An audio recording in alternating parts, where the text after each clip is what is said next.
Aloha and welcome everyone. It's me, Drew Manning, your host of the Fit2Fat2Fit Experience podcast. Thank you so much for tuning in today.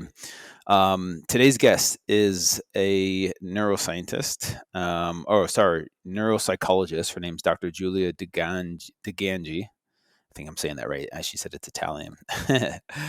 So she's a neuropsychologist, and we dive deep into emotions and how emotions kind of dictate our lives and where our emotional patterning stems from, and how to overcome old patterns that no longer serve us. I think that's the biggest thing that people get hung up on with transformation is they get stuck in these patterns and their emotions kind of keep them stuck there, but it's based on past experiences. It's based on past traumas. And so Dr. Julie does a really, really good job of explaining how to get out of those ruts and how to let go of those emotional patterns that are kind of holding us hostage now as adults. So, and then we get into, how to work through that so that you can become a more clear-minded individual to create a new identity. So like if you want to lose weight, if you want to set a goal and achieve that goal, you kind of have to create a new identity. And it's the fear of going into the unknown that kind of keeps us back. And she does a really good job of explaining how to get past all of that. She talks about her book, Energy Rising, which there's a link to her book in the show notes. It's the neuroscience of leading with emotional power. Really, really good book. Highly recommend it if you want to learn more about your emotional power and the pain that you're choosing in your life. She talks about that as well and how to become a more conscious parent as well, because she's a mom. I'm a dad. That's important to me. So I think you'll really, really enjoy this episode with her. Before we jump in, a couple things. One, quick announcement, new program launched in 2024. It's called Split to Fit, and it's based off a 2-day split programming based on a study showing the effectiveness of doing a 2-day per week workout program for 150 minutes. It gives you the same results as spreading that out over 5 or 6 days.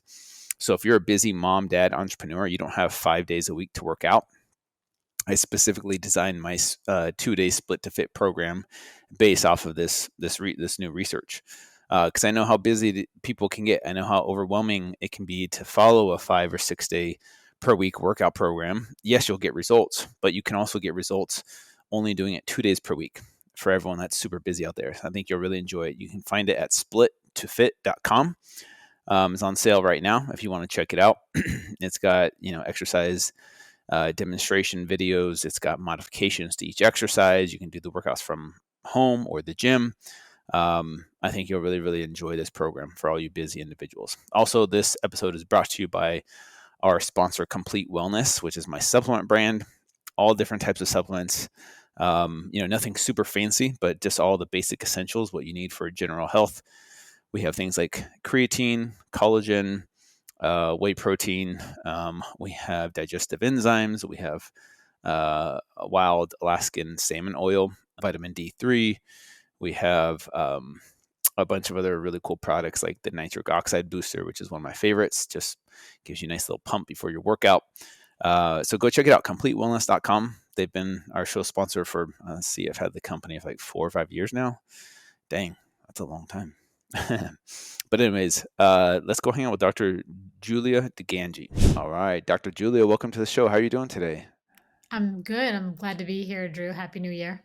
Yeah, Happy New Year. Excited to have you on. Speaking of the new year, um, this is the time of year when people make a lot of New Year's resolutions. And so I figured we could start off with that and maybe talking about the science behind why so many people struggle to set goals and then stick to them and stay consistent. I would love to hear your thoughts about that.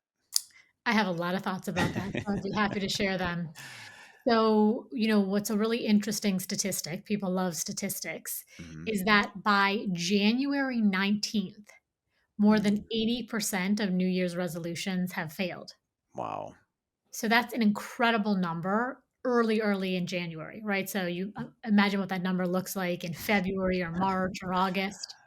So I think it raises this really interesting question is like, why do we set these resolutions, set these intentions that frankly the whole reason we set them in the first place is because we really want them. Mhm. Why do we set them and then why do we fail in quotes?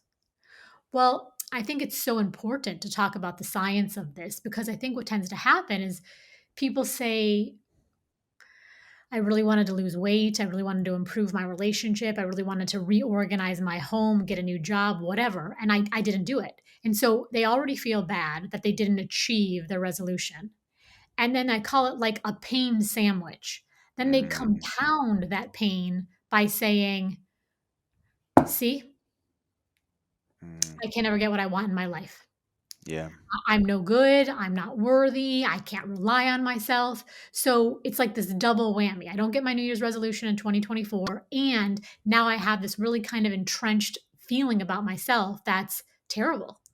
Mm, But the thing about New Year's resolutions, and here's where the science kind of comes into play, is the version of me that gets up every morning at 5 a.m. or that whatever, cuts out meat or that meditates every day is quite literally a stranger.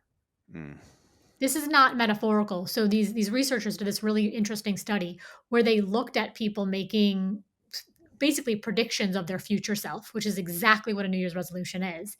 And they found that the future self is processed in the same part of the brain as strangers. mm, yeah. So when we say we want to become this person who's really organized or really fit or really calm or whatever it is, we have to have the sort of the awareness of how the brain works to really achieve those changes. So the reality is I don't yet know what a person who does these resolutions does yet. So I really have to start to figure out how do I get to know that person? And there's a lot of ways that we can do that, but I want to sort of take a pause and does that make sense? This idea of like our resolutions are really about who we aspire to be. And in that aspiration, we don't actually fully know that person yet. Yes, that makes perfect sense, and this is kinda leads into my next question is why? Because you're talking about a complete identity change, which seems really, really difficult for people. People want transformation and change to be easy.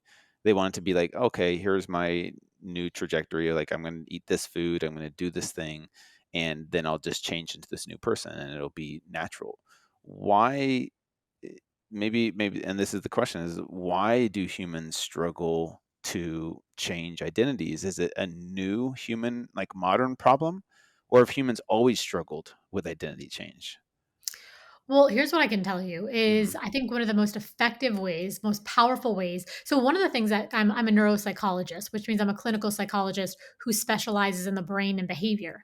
And one of the things that really sort of I find curious, Mhm. sometimes a little bit even funny or sometimes even a little bit frustrating, is we pay far more attention on how to operate our cell phones or how to operate chat GPT than we pay to the intelligent operation of the most powerful machine on the planet, which is your own brain, right? Yeah. So the brain and the nervous system is the most exquisite machinery on planet Earth, okay? Yeah. So we really, in order to operate a cell phone, or in order to operate chat GPT, we like have to understand what is the fundamental function of the machine. Well, when it comes to the brain, and the brain is absolutely a machine, the fundamental function of the brain is to act as a pattern detector. Okay. So your Mhm. brain is in the business, quite literally, of predicting futures. Yes. So I don't know what's going to happen later. I predict that my kids are going to come home from school. I predict that my husband's going to make dinner. I predict none of these things we know for certain. Mhm. So what ends up happening is I'll give you an example. So let's say your brain's kind of moving you through life going apple, apple, apple, and then your brain comes to a new year, meeting a new person, getting a new job, moving to a new city, and there's a blank. It's entirely unknown. Your brain goes, well, in that blank, there should probably be another apple. Mm. Now, it didn't have to be an apple. It could have been a banana, it could have been a pineapple, it could have been anything, but your brain predicts in the future that it's gonna be an apple based on superimposing what happened in the past. Are you with me? Yes, 100%. Okay. But the reality of our brains is that our brains are not actually going around going apple, apple, apple, fill in the blank apple. Our brains are actually running on emotional energy. Mhm. And when I say emotional energy, I don't mean this metaphorically and I don't mean it metaphysically. I mean, your brain is quite literally a neuroelectrical machine and you're kind of moving through your life based on the energy of how you feel. Mhm. So you have these core emotional patterns in your life. Now, we hopefully have some core emotional patterns that are very helpful to us, but we also have some core emotional patterns that are very destructive, very painful. I like to use this term painful. Okay. Well, these patterns sound like, I'll give you a few examples, and I'm sure Go your ahead. listeners will, unfortunately, we all kind of resonate with all of these on some level. So it's something like, things never work out for me. Things never work out for me. Things never work out for me. And then I go to start a new business, or I go to start a new fitness routine, or I start to date somebody new. So there's a blank. I don't know what it's going to be. And maybe until January 19th, so to speak, Hmm. I have enough kind of inertia, enough motivation to say, like, I'm going to hold this all on my own. But pretty soon, the pattern will return to whatever the pattern was. Okay. Things just don't work out for me. Or people don't trust me. People don't, or I don't trust people. I don't, I mean, there's a million of these things. Or, I can't get what I want. I can't get what I want. I can't get what I want. And then I go to start a business, and lo and behold, I still can't get what I want. Or I get in a new relationship. I can't get what I want. Hmm. We just came off Christmas. And Yeah. have you ever seen, I know you mentioned you have two daughters. Have Yes. you ever seen the Polar Express? Yes, of course, many times. Many times, right? So I've Yeah. probably, like, watched it, like, my face is now melting off. I have little kids, like, "Oh my god, we gotta watch this again." Yeah. But there's this scene that I think is so interesting, and it really speaks to this idea of this emotional patterning that your brain is doing. So on this, all the kids are on this magical choo-choo train to the North Pole, and there's one child on the train who's kind of downtrodden. It looks like he's had a difficult life and difficult Christmases. So he's on the train, literally en route to meet Santa Claus. He's like minutes away. And he's saying to his other friends on the Polar Express who he just met, he goes, Christmas just doesn't work out for me. Mm, Christmas just doesn't work out for me. Christmas just doesn't work out for me. And his mm. friend is like, I don't know if Christmas hasn't worked out for you in the past, but like right now, Christmas is working out for you. So Yeah. the point that this raises, I think, is so powerful, which is how many times do we meet a blank canvas, a new year, a new relationship, a new job, a new opportunity? And if we're not aware of these kind of emotional codes, this emotional patterning in our brain, it's very powerful. So we have to be very intentional to work with this neurologic energy to really transform our lives.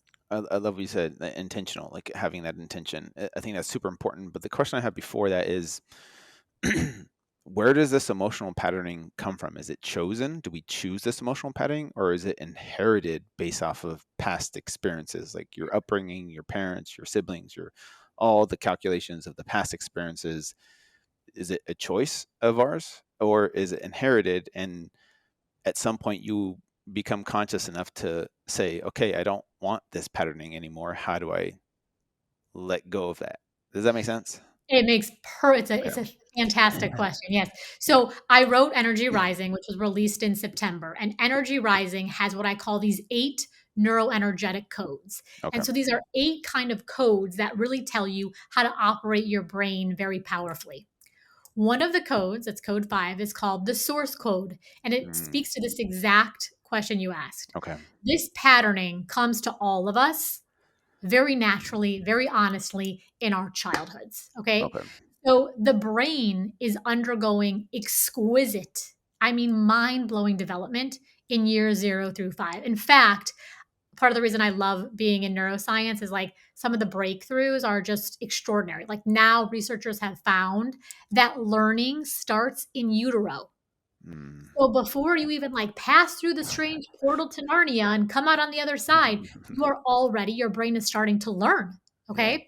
So what happens in like ages 0 to 3 is your brain is making more than 1 million neural connections every second. It's Wow. insane. That's Okay. crazy. But this is a really important point. So you're learning in the most formative period of your life. You're learning, what does power look like?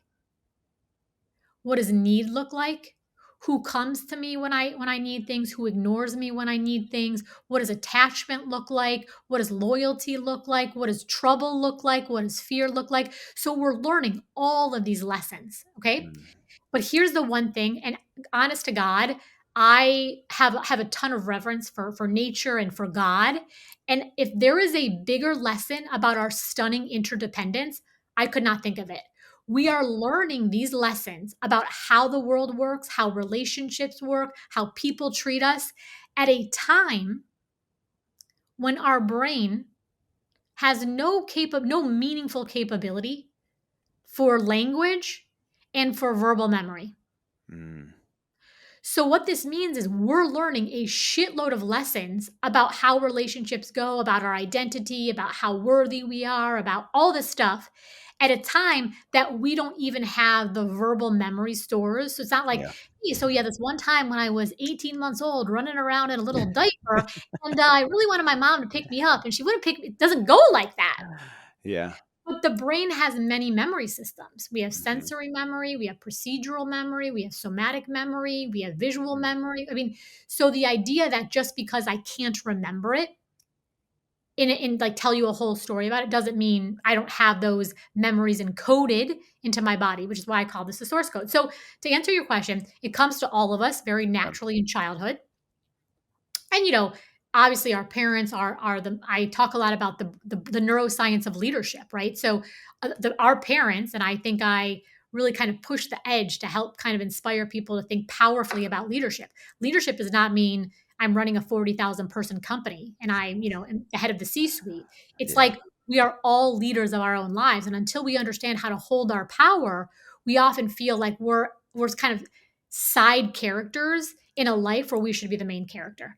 Gotcha. So, our parents are the most formative leaders in all of our lives, whether they were there or they weren't there. Obviously, we miss our parents just like, we value them being there. We can also get these kind of programming from teachers and friends. But what I think is so holy about maturity, about emotional intelligence, about emotionally mature reflection is the future is totally unknown. Mm. So I have this agency, this remarkable emotional power and this cognitive power to say, all right, these things happened to me in childhood. Things went down like this. What now can I do to become, first of all, more conscious? Yeah. And then from that point, really think about the transformation. Yeah. And I want to dive into that specifically. One last question about this emotional patterning or programming. Do you like, let's say that someone has some, quote unquote bad emotional patterning. That's like the self-talk that you were describing. Like nothing works out for me. I'm not good enough, or it's always going to end in failure, blah, blah, blah.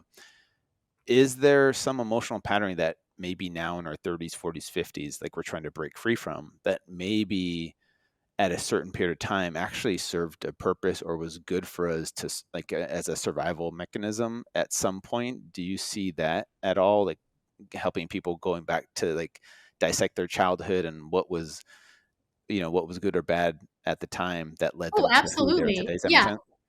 totally. So are you saying like do the codes that cause us pain now, were they the very codes that helped us survive then? Yes, Yes, that's the you nailed question. it. Okay, So cool. the idea is like if I lived in a household where it was said to me both either directly or indirectly, keep your mouth shut. Mm, yes. Then I learn because the human brain is exquisite. And what's beautiful about the human brain is like, I think it's so fascinating. It's this organ that literally, again, not metaphorically, literally develops based on environmental inputs. Yeah, So your brain can go this way, it can go this way, it can go this way, it can go this way, but like the inputs you get from your environment help shape the organ. makes sense. So it's brilliant. So if I'm getting messages from my primary caretakers that is effectively like keep your mouth shut, then you better believe I'm going to adapt and keep my mouth shut. Yeah. But now I'm 27, 47, 67, and I'm with a partner, I'm in a company, I'm in relationships, and I'm like still keeping my mouth shut. And the problem with this is like it didn't feel good for me. When I wanted to speak up at 5 and I couldn't speak up at 5, it didn't feel good then. So it still doesn't feel good at 25, 35, 55, right? So it's like now, though, I have to realize that the strategies that saved me in childhood Yeah. are oftentimes destroying me in adulthood. Yes, and I love you bring that up because the reason I asked that question is because I see a lot of people who just hate these parts of them. Like, I wish I wasn't this way. I wish I just was this way, right? And they kind of like develop this self hate towards those parts of them that I try and say, hey, at some point this served a purpose for you, and yes, now you're suffering from it because you're holding on to it unconsciously.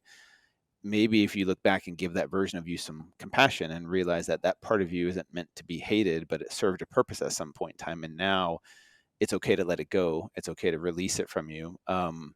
That's the reason I asked that question is for people not to hate those parts of you that you want to change, but maybe give those parts of you compassion because your brain was doing what it's supposed to do to keep you alive and survive. Right. So that's the reason I asked that question. And I think you're making, again, a really, really strong therapeutic point, which is Mhm. the brain is not going to preserve anything over time that Yeah. it doesn't think is necessary. So Yeah. you know this from your work, like biology is efficient, right? Hmm. So if I'm doing something like keeping my mouth shut or not feeling safe in relationships or self sabotage or setting goals and then not being able to follow through, it's not because, and this is kind of what I started our conversation saying, like, it's sometimes we'll come up with these stories like, I don't really want it enough. I'm not motivated enough. Yeah. I'm not hungry enough. I'm not committed enough. It's like, no, it's like the patterning of the brain is trying to tell you a story. Mm. And the more we listen, it's like, okay, let me just get curious. All right, why is it that whenever I get close to what I want, I fall apart? Well, Yeah. what happened in your household when things were really good? Well, when things were really good, they were only good for a while because my dad was an addict. And Mm. so right after the calm came the storm. Oh, that's interesting. So in your body, again, outside of kind of conscious linear language, you have this sensation because again, this idea of emotional energy, not metaphorical, not metaphysical, like your brain is running your nervous system on these neuroelectrical, basically emotional energy. So oh, isn't that interesting? Now, when things start to go too good, you start to feel like you're on eggshells. Yeah. Why wouldn't you self sabotage? Because I'll tell you what's safer. Is it safer for me to kind of steer my own car into a wall? Like maybe then I can kind of control the speed. I can Mm. control the way or is it better for me to be like cruising down the highway, totally carefree and get blasted by someone totally unexpected? Mm. Yeah. So I think when we take apart our behavior this way, we start to see like, I'm leading a course right now called Intention. It's Okay. called the neuroscience of emotional power. It's the way I always start the new year. It's really this extraordinary course. And I gave this little metaphor. So like when we start the new year, we often say we want something. And oftentimes we're saying we want a goal. Like I want a promotion or I want to start a business or I want to make more money or I want to get in a better relationship. But the whole reason we have a goal, again, this is kind of to decode the brain for people, is Hmm. actually because of how you think it's going to make you feel. In other Yes. words, the only reason you want a better body is because you think it's going to make you feel more healthy or you're going to be able to people are going to want you more and then you're going to feel more connected, whatever, right? Or the reason you want more money is really about freedom or the reason you want a business is really about creativity. So the Mm. goal is always more fundamentally about the emotional energy. Yes? Okay. Interesting. Yeah. So let's say I always encourage people to pick one.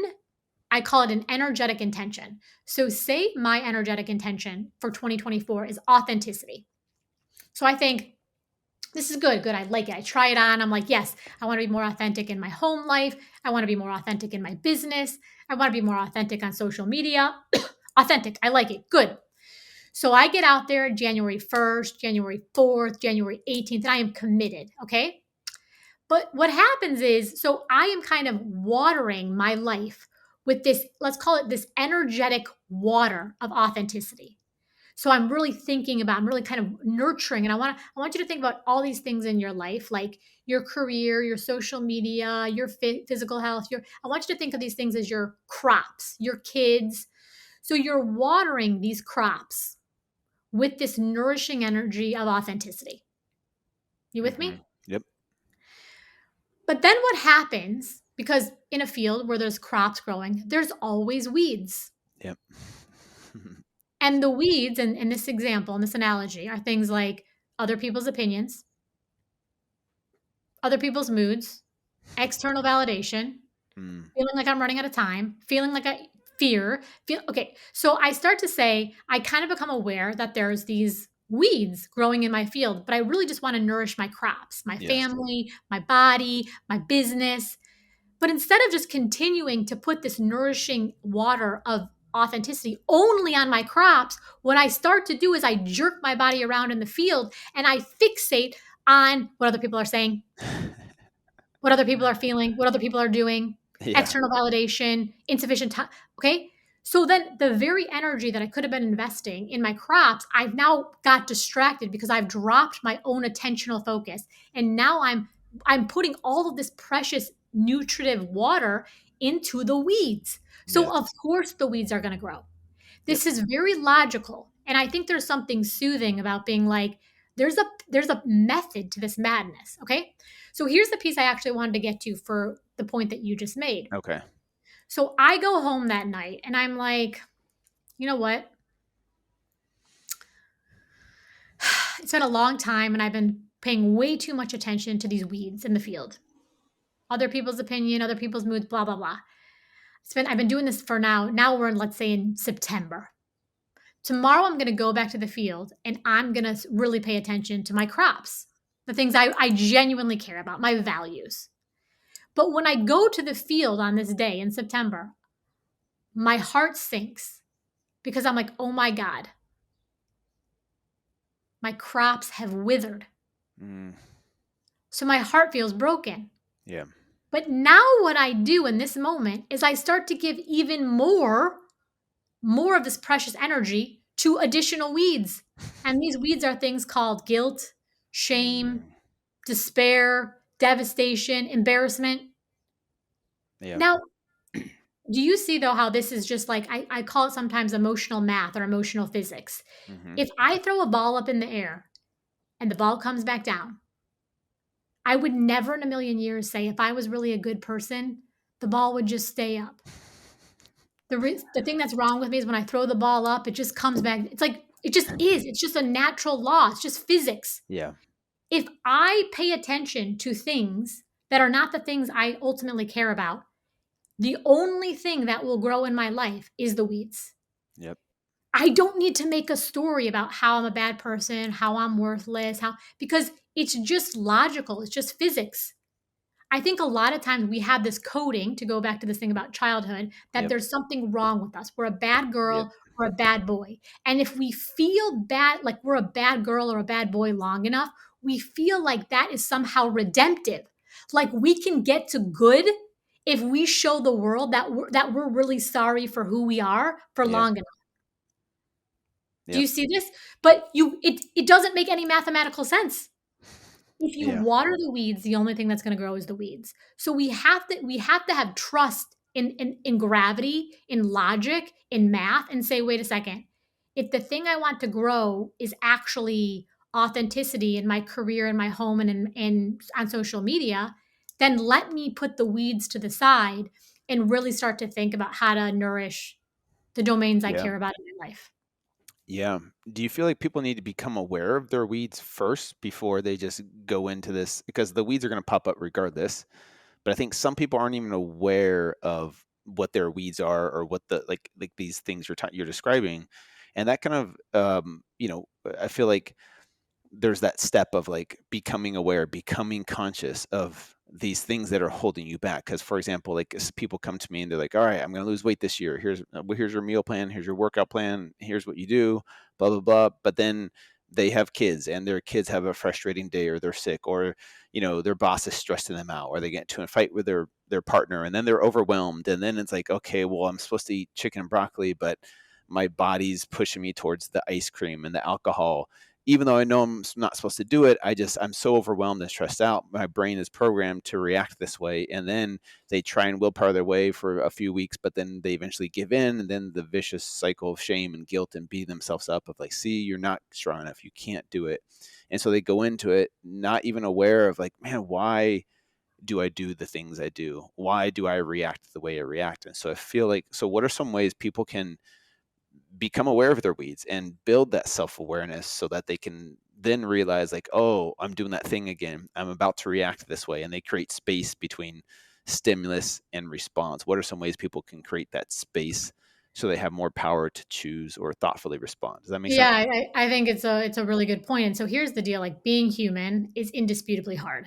I Yes. don't think you find a single human being on the planet that's like, this thing, I totally got it nailed. I got it Yep. nailed. But it's like, it's tough. Yeah. One of the things is the brain at the most fundamental level is a pattern detection machine, but to what end? Safety. Okay. So like Mm. in other words, the brain's number one function is survival, Survival. right? Yep. So a great metric the brain calculates for your survivability is pain or the lack thereof. In other words, if I can get out of pain, it's probably a good thing for my survival. Makes sense, right? Mm-hmm. So, at a very basic level, and this is a major point that I make in Energy Rising, and I think it is such a massive piece of the puzzle of transformation. So, I do a lot of work in human relationships. I work with people individually, I work with leaders, I work with patients, I work in couples, I work in organizational teams. So, people are always trying to avoid pain. Great. Yes. At a primitive level, though, so the brain treats all pain the same. So for example, if I put my hand on a hot stove and I burn my hand, my brain is going to yank it back. Yep. And it's going to go, let's never do that again. Yes. We call this one trial learning, okay? So in Okay. neuropsychology we call it one time was enough for me to really learn the lesson. Well, the problem with that is your brain treats both emotional pain and physical pain as like this aversive stimuli and says, let's not do any of it. Yeah. So if it's a bad conversation, I don't want to do it. If it's a tough thing with my kids, I don't want to do it. If it's a tough thing with my spouse, I don't want to do it. Got it. Okay. The problem with this, though, and again, this is such a big piece of the medicine, is that there is absolutely no pain free option on the planet. Yeah. That's so true. There is no pain-free option on the planet. So if I came to you and I said, "Hey, Drew, I'm looking for the workout plan where there's no, absolutely no aging." You would be Yeah. like, What? Like, you're gonna be looking until kingdom come, like, it does Yep. not exist in the human experience." Or if I was Mm. trying to buy a house and I'm like, "I'm just looking for the one house where there is no gravity. I just wanna Yep. live on a small plot of land where there's no gravity." People would be like, "That is the biggest waste of time. You're gonna be looking, okay? So what happens to us is we're all engaged in these ways of behaving that are designed as if, again, I'm not saying a lot of this is conscious until we have powerful conversations like these, that I am going to design a pain free existence. Mhm. But this is absolutely impossible. Yep. So, a very empowering question, and this was kind of the central question of Energy Rising, is in a world that absolutely promises me pain, what pain is the pain that empowers me the most? Mm. That's deep. It's very deep.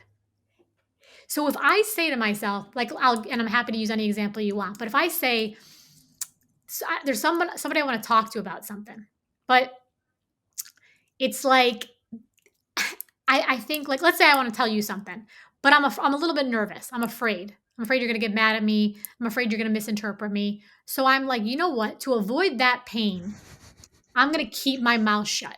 Mm. The illusion in that moment that there is no pain is just that it is an illusion Yes. because there's tons of pain here. I have to sit with the fact that it feels really bad in my body that I want to say something to you and I'm not saying it. I have to sit with the fact that, like, I am betraying myself. I have to sit with the fact that, like, when push comes to shove, I don't stand up for my own truth. Now, if I go to you and I say, "Hey, Drew, I got something really heavy on my heart. I want to talk to you," there's going to be pain there too. In other words, I'm going to be nervous. I might shake a little. I might be a little bit intimidated. So, in both scenarios, there's absolutely pain. The only question is, out of those two pains, which pain is the pain that works toward my empowerment? Yep. Now, this is not a trick question. This is not like we all know. It's the one where I immediately go and confront Drew. I think the most important force in healing is honesty. Hmm. So there could very well be a day in my life where I say, you know what? Let me at least be honest about what's before me, this pain or this pain. And I say, not today. Not today am I going to eat the chicken and broccoli. Yep. But let me at least be consciously aware of what's going on. Yes. Yes. Our healing rises on the energy of truth. So I can, if I say to myself, okay, it's now the 17th time I said, not today will I speak to Drew. Maybe on the 18th time I say, today's the day. Mm. But if I have total ignorance, in other words, I'm kind of deluding myself and saying that all of this psychological avoidance is not costing me anything, when the truth is the psychological avoidance is costing me a shitload, then I might never get to day 18. You see? Yep. So, again, understanding how emotional energy works in the body and the nervous system in between relationships is a really big piece of the puzzle. Yeah. It really is, and I'm so glad that you brought that up. I think so many people struggle with that, like that we just try and avoid all pain. And that's why I love the quote by Rumi, the cure for pain is in the pain, like letting the pain teach you something, right? So Right. either path you choose is going to be painful. And I love that you mentioned that. It's like which pain is going to be empowering to you. And yeah, but you get to dictate on your own terms and your own timing when you're ready to inflict that pain on yourself of whatever, if you know, like, hey, I need to have this conversation with like my parent or my kid, or I need to have this conversation with my spouse or my therapist, like doing that hard inner work. That's going to be painful, but you get to decide when you're ready for that. And maybe like, it might, like you said, days 1 through 17 might not be the right time because you're dealing with other pain that you don't want to Right. add that pain on top, which will push you over the edge. Right. So you got to know yourself on a deeper level. You mentioned like the source code isn't the number 5 out of the 8 thing. I would love to dive into the other things if you're okay, just kind of like Yeah. talking about those, because I think I want to give people the tools to, like, let's say they're 20, 30, 40, 50 years old and they're like, okay, I do want to create this new identity. I want to become this new version of me. What are some other of those other tools that, now that they're aware of, like, okay, here's what I got to work through and here's how to create this new identity? Maybe touch on that if that's okay. Yeah, so there's tons of, one of the things I think I'm the most proud of in terms of energy rising is just how practical it is. There's a ton of like very clear examples, case studies, exercises you can try. So I'll talk about one right now that I think Yeah. will really resonate with a fitness audience. Okay. So there's something I call hold your emotional shake. Okay. So this is one of the things that I think that we have going for us is like culturally, I think we understand there's kind of an acceptance and an understanding of physical fitness, right? So, in other words, if I want to get more physically fit, I am never confused about the basics of how to do this. In other words, I'm not like, maybe it will make me more physically fit if I just sit on the couch, binge watch Love is Blind, and eat the ice cream that you talked about, Yeah. right? Mm-hmm. Now, there might be days when I don't want to go to the gym or I don't want to go for a walk or I don't want to go for a run, but I'm never confused about it. So, let's start Mm-hmm. there. Now, when I go to the gym, let's say I can only lift 5 pounds today and I want to work on biceps. Yeah. So today I go and try to lift 10, let's say, I double it. When I go to lift the 10 pounds, my muscles will literally shake. Mm-hmm. My muscles will shake, my hands will tremble, my heart will pound, if I'm trying to speak, my throat might quiver, our bodies really start to shake. So we have this physical shake. And here's the other piece that's really important too. Never in the history of going to the gym has someone broke a sweat or their biceps shook a little bit and they ran from the gym screaming, never to return again because they were so traumatized. Yeah. People Yeah. go, a lot of people, especially those of us who work out, are like, even we don't, well, I won't speak for you, but like, I don't love while I'm doing it hurts. Yeah. It's But uncomfortable. there's something satisfying about the shaking because it's the clearest evidence of my increasing strength. Yep. It is almost the exact, like the analog is so strong on the emotional power side. When I go to do something that is it's a high level of resistance for me, I will quite literally shake. My voice will quiver, my hands will shake, I'll feel a little jumpy. So if I have to give a speech, and I'll give you a perfect example. When Mhm. I wrote Energy Rise, so I'm an academic, I'm really well published in the scientific literature. So, academics might go to like one conference a year and give a Okay. talk. And we prepare like for a million years to give like Yep. this one 20-minute talk. Yeah. So when Energy Rising has really been met with a lot of success and interest, so I started getting lots and lots of requests to do, brilliant podcasts like yours.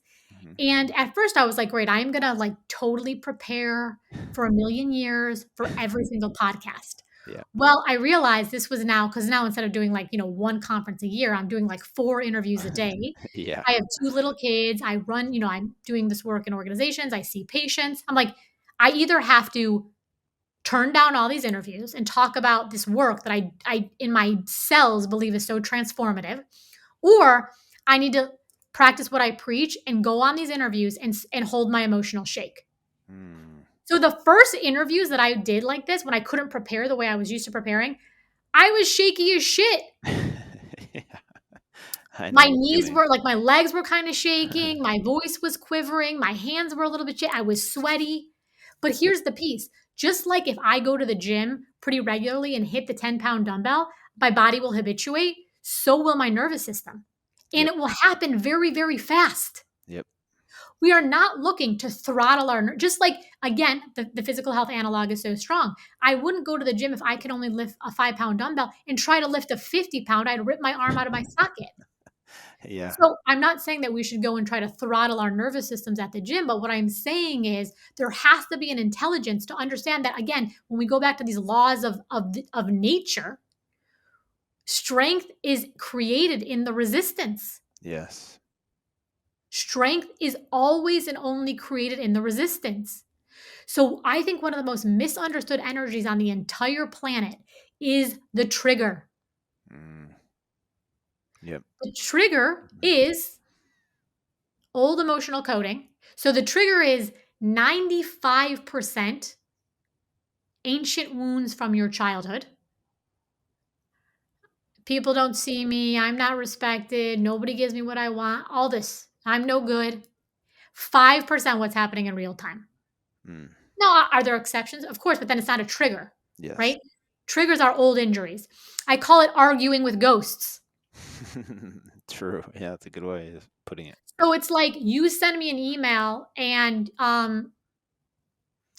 or like let's say like you're 5 minutes late to a meeting with me. Mhm. Instead of me being like maybe he had internet problems or maybe he's got kids or maybe he had to grab a cup of coffee. I'm like Yeah. nobody this Yeah. these people. I start with these people don't respect my time. Yeah. These people don't take me seriously. These people Yeah. Well, there's only one way, once again, going back to the weeds, if I start to hold that energetic line, that only leads to one place. Yeah. But if I learn how to hold my emotional power in the trigger, I get chills every time I talk about it. I become unstoppable. Yes. The trigger, the feelings that we feel when we are triggered is not a punishment, it is a rite of passage. Mm. If I want to become more courageous, I need to understand who I am when I'm triggered with self doubt. Mm. It's by processing the doubt that I become more courageous. If I want to become more peaceful, I have to work through my trigger of uncertainty. Uncertainty freaks people out. The human Yep. brain is allergic to uncertainty. Okay. So I need to think about how to hold my emotional power, how to expand in the energy of uncertainty so that I have a bigger surface area on peace. Mm. If I want more connection with people, I have to understand how to work with my trigger of rejection. Mm. You cannot be connected to people while you're constantly guarding a massive surface area of let's be vigilant about any way someone could potentially, maybe, I don't know, perhaps reject me. Mm. And when that starts to happen, you get so much more relaxed. Yeah. Amen. It kind Amen. of, yeah, it reminds me of the book, The Four Agreements by Don Miguel Ruiz. Like, don't take things personally and don't make assumptions. And I think a lot of humans make up stories that they're triggered, and they create a story around that. And that story becomes their truth, even though the But do you see reality. right there? That's such Mhm. a good point. Do you see how the story first, because this is the piece I want people to get, it first rises from the emotional energy. Yes, If perfectly said. if I, for example, if somebody wasn't like, let's say you were 5 minutes late to this call Yep. and I didn't care, like I Hmm. genuinely, I was getting my own coffee, or I was fighting with my own internet, or I was trying to get my kids to be quiet, Yeah. I wouldn't be like, these people don't respect me. Yeah. I wouldn't, it wouldn't even occur to me, to be honest. Yeah. So situations first rise from emotional energy. Mm. So we got to really, if we want to change, we really got to be thinking more fundamentally about the feeling than the situation. We got Yep. to be thinking about process and not outcome. Okay. And I love that. And so I guess the question is, how do people sit with that emotional energy and not be reactive, not be triggered, not be upset? Because that's what they've done for 30, 40, 50 years. How do they create space? How do they sit with that emotional energy and say, hey, maybe this is not about this person at all. Maybe it's me that has some wounds that need healing. How does someone create that, sitting with that?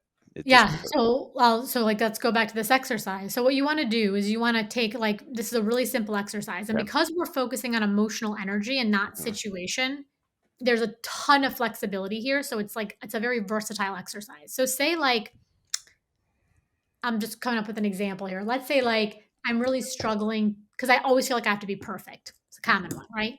Yep.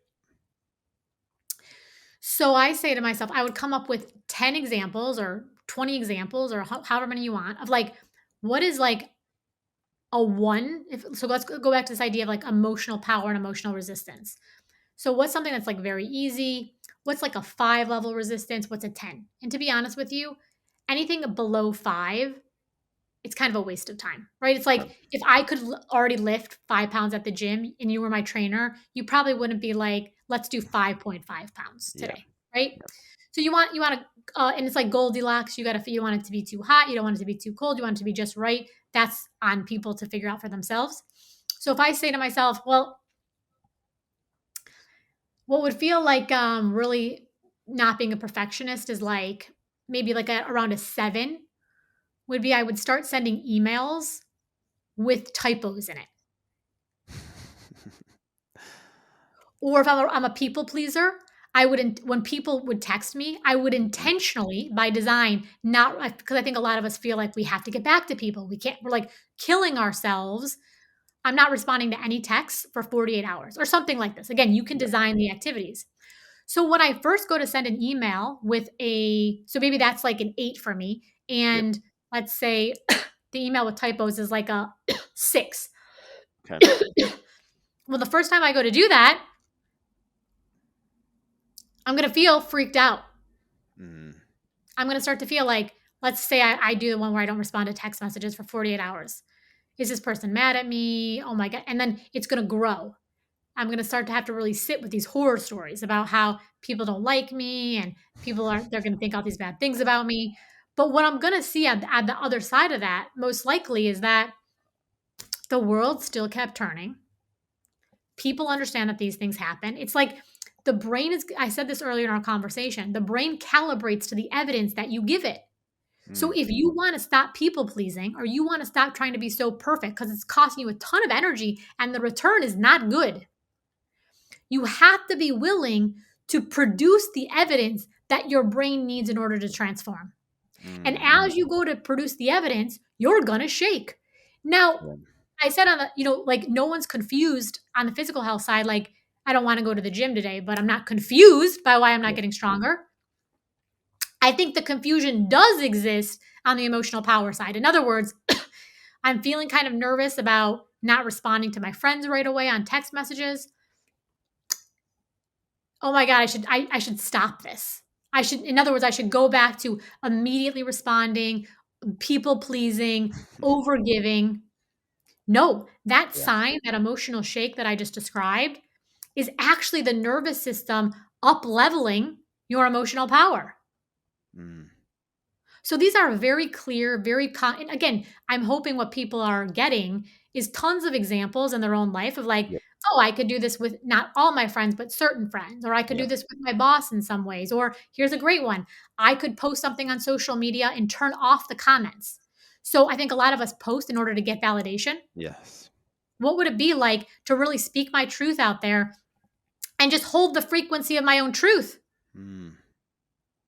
And it's like, I would never turn off the how would I know if the people liked it? Well, Yeah. that's the point. Yep.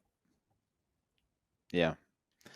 I think you've given a lot of good broad tools for people in different situations with different patterns that can really resonate with a lot of different people out there, and you provide a lot of different strategies, and we'll definitely link to the book Energy Rising. The last question I have for you is, as a parent, how do we how do we teach our kids these things? How do we make it so they don't have to go through the struggles and the suffering that we did because, maybe we weren't aware or conscious? And so how do we pass that level of awareness to our kids so they can sit with their emotions and be emotionally resilient with their emotions instead of reactive?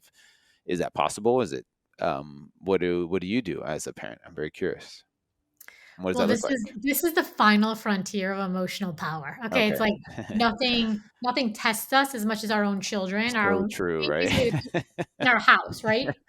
So true. They'll trigger the shit out of you, and it's Oh a my god, mirror. Everything's a mirror. You're trying to it parent is. the you out of your kids, right? So, oh my god, we went back to school today, Hmm. like from Yes. Christmas Yep. break. First day of school. Yeah, and it was tough. There was a lot of feelings in the house, right? So it's like, oh my god, I'm Yeah. like, "Serenity now." It's like chanting like Om Shanti in the middle of my kitchen. Yes. So Yeah. you're Really quick. Really quick. How do you not use shame to get your kids to do what you want them to do? Like that, I think for me, give that's me a an big example. question a lot of Give me an parents have. It's example. like, how do you not use shame to, like, when they're throwing their tantrums? Sorry, I had to throw that in there. So, like, okay, so tell me how the shame would sound. So the kid's throwing a tantrum, and then what? Like, you say, like, You better get in the car and stop crying. Like, you better not be late for school. I don't care if like, I don't know, whatever the excuses are. I'm trying to think of a specific situation. Like, your kid's late, or they're just like taking their time, or they're not like taking it seriously that you got to be on school on time, and you're like, I don't know. I'm trying to think of a specific situation. I'm not yeah, doing a good you job, okay, but I think I'm with you. I I just think wanna a lot make of sure I'm parents use calibrating shame. you. So this is like a whole 'nother podcast episode, so I'm gonna Okay, there's sorry. so I know much it's to the last say. question. No, but I think let me try to do this, because this is such a transformative question in terms of, Yeah. like, this is a legacy question, right? Like, we can Yes. change Amen. the future with it. So I think I'm gonna take it like that. I think I'm gonna start with your first one and try to weave in the second Okay. one. Okay. Okay. So what neuroscience tells us is that emotions are a thing of contagion. We catch each other's emotions like we would catch a cold. Hmm. So we've all had this happen. You don't need me to go over the scientific literature.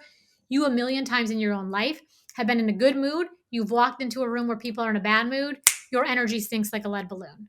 Or the alternative is like, this one is always fun. It's like you walk into a room and like people are cracking up. You don't even know what they're laughing about, but like Yeah. you're not laughing. Yeah. So we are herd animals. We co-regulate. This is the biology of how emotions are transacted. Right? I don't like pull five bits of happiness out of my pocket and like put 5 bits. It's like it's an energy, but it's real, just like the way heat is real or pressure is real or gravity is real. Okay. So we can think of emotions like a currency. We can think of them in a lot of ways like money.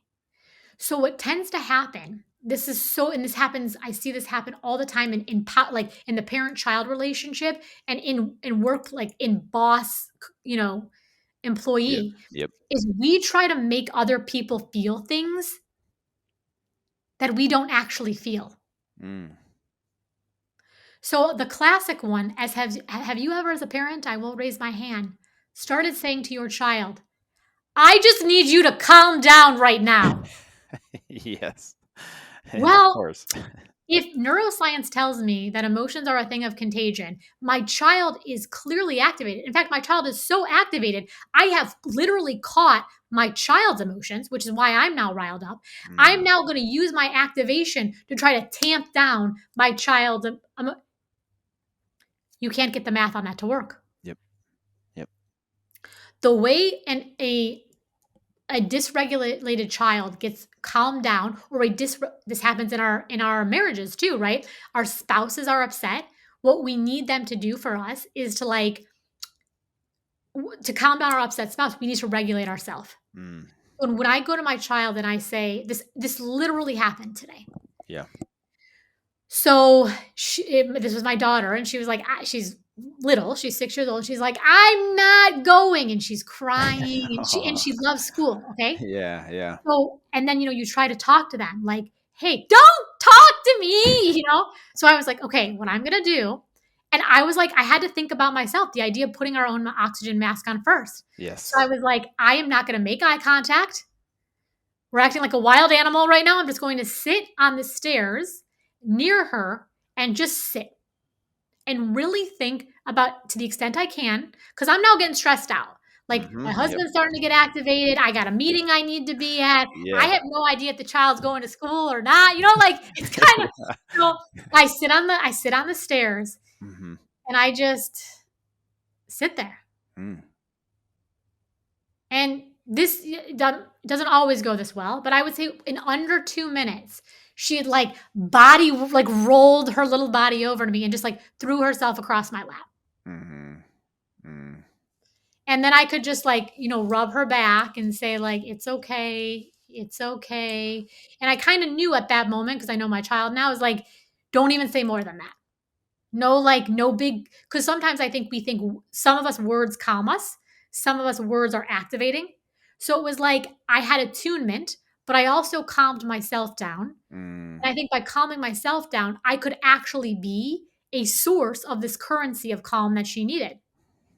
Then to go back to it's like the universe set me up to answer this question, because Yeah. literally this Yeah. thing happened.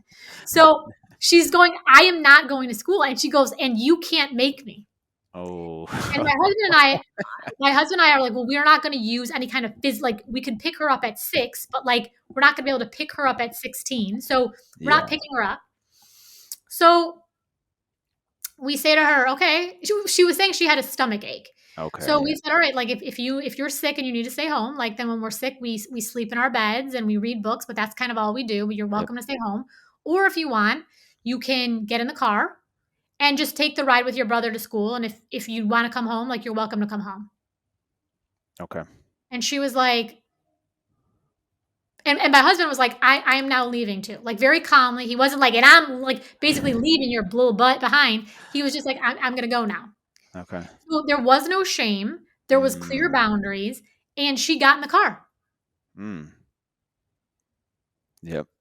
Now, was that a slam dunk? I don't know. I don't know why she was so upset to begin with. I don't know if it was Yeah. anxiety.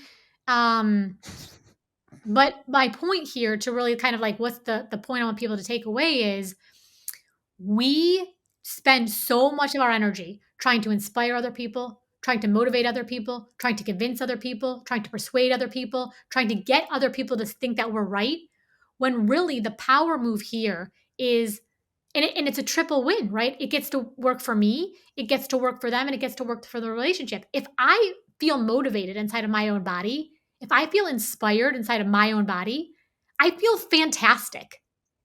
And do Yeah. you know the people who you really want to follow are the people who look like they're doing fantastic. Yeah. If you think about the leaders who really turn you on, they're always the people who are not obsessed with controlling you.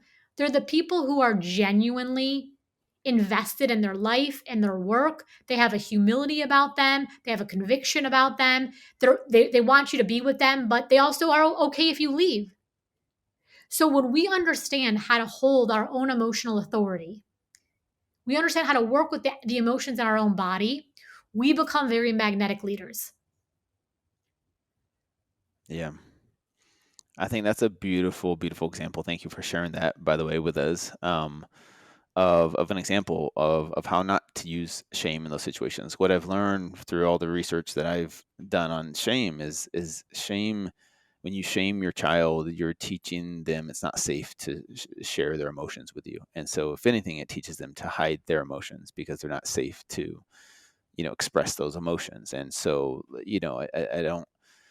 I try my best not to use shame to get my kids. They're older now; they're 12 and 14. They don't. I remember those days when they would throw tantrums, or and it's really hard when you're in a triggered state. But having tools to, like you said, you just sat there and maybe you were probably breathing, whether you were conscious or unconscious about it. But I think breath work and breathing can calm your heart rate down as well. But finding tools that work for you to put yourself in a good mental state before you try and get your kid to do what you need them to do, so that because if you're coming across and you're screaming and you're yelling, they're going to match that energy, they're going to get defensive, their walls are going to go up, and it never tends to end well for anyone, right? Because you probably are going to say things you regret or say some mean things to get them to do what you want them to do. So Exactly, and I think too, that whole oath in medicine is like, "Do no harm." And, like, when I was younger, I used to think, like, "Come on, we can do better than that." Like, shouldn't the oath be, like, you yeah, know, transform people's lives or, like, yeah, show unrelenting compassion or something like it's like, actually, there's such a wisdom in that. So, when kids are really activated, we should be really gentle to ourselves and lower the bar mhm, tremendously. It's enough to say, "Let me just do no harm. yeah, Let I me love just that. not open my mouth," right? Because if the only thing that's gonna come out of my mouth is because, and by the way, I was not that scenario I described to you would not have happened in the home that I grew I would have been like, "Eh," so we Same here. come from yes. So, a lot of times that old when we get activated, the old coding starts to come out. So, it Yeah, might be the best that we could do is to just keep my mouth shut. That's yeah. actually an amazing amount of progress. hmm If what's gonna come out of my mouth is like, "The problem with you is you can" right? yeah, yeah, We have got to meet ourselves. Again, it's like, how can we not shame our children if yeah. we are using shame as an internal motivational strategy? Amen. Amen.